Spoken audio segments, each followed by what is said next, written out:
Myanmar's military has consistently protested its innocence, and on Monday it posted the findings of an internal investigation on the Facebook page of its Commander-in-Chief, Senior General Min Aung Hlaing. The military's self-exoneration came as U.S. Secretary of State Rex Tillerson prepared to visit Myanmar on Wednesday for talks with leaders. Both Tillerson and Aung San Suu Kyi, the head of a less than 2-year-old civilian administration that has no control over the military, are attending a regional summit in Manila. With U.S. senators back in Washington pressing to impose economic sanctions and travel restrictions targeting the military and its business interests, Tillerson is expected to deliver a stern message to Myanmar's generals, while supporting the transition to democracy. Suu Kyi discussed the Rohingya crisis with UN Secretary-General Antonio Guterres at the Southeast Asian Leaders Summit in Manila. The Secretary-General highlighted that strengthened efforts to ensure humanitarian access, safe, dignified, voluntary and sustained returns, as well as true reconciliation between communities, would be essential, a UN representative said in brief note on the meeting. General replaced a spokeswoman for the U.S. State Department, Katina Adams, said the United States was aware of reports of the general's replacement.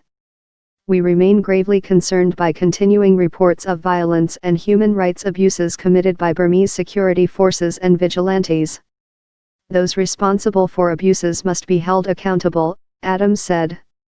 Amnesty International dismissed the military's internal investigation and called for a UN fact-finding mission and other independent investigators to be given full access to Rakhine.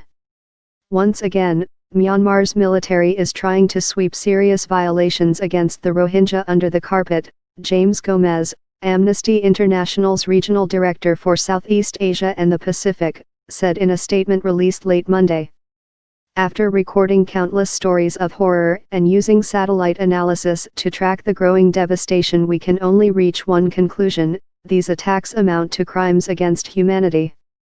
May calls for accountability. Speaking in Dhaka, Pramila Patten, the UN Special Representative of the Secretary-General on sexual violence in conflict, said she would raise accusations against the Myanmar military with the International Criminal Court in The Hague.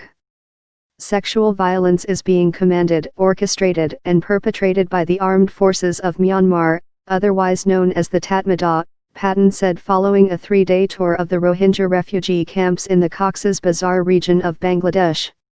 British Prime Minister Theresa May also said in Foreign Policy Address on Monday that Myanmar's military should be called to account. This is a major humanitarian crisis which looks like ethnic cleansing, she said in a speech delivered at the Lord Mayor's banquet in the City of London. And it is something for which the Burmese authorities, and especially the military, must take full responsibility. The government in mostly Buddhist Myanmar, which is also known as Burma, regards the Rohingya as illegal immigrants from Bangladesh. Suu Kyi's failure to speak out strongly over the Rohingyas' plight has widely damaged the Nobel Peace Prize winner's reputation as a stateswoman. Many diplomats, however, believe Myanmar's fragile transition to democracy would be jeopardized if she publicly criticized the armed forces. A military junta ruled Myanmar for 49 years and the generals have retained their authority over defense, security and border issues under a constitution drafted while they held power. Additional reporting: W.A. Lone in Yangon and David Brunstrom in Washington.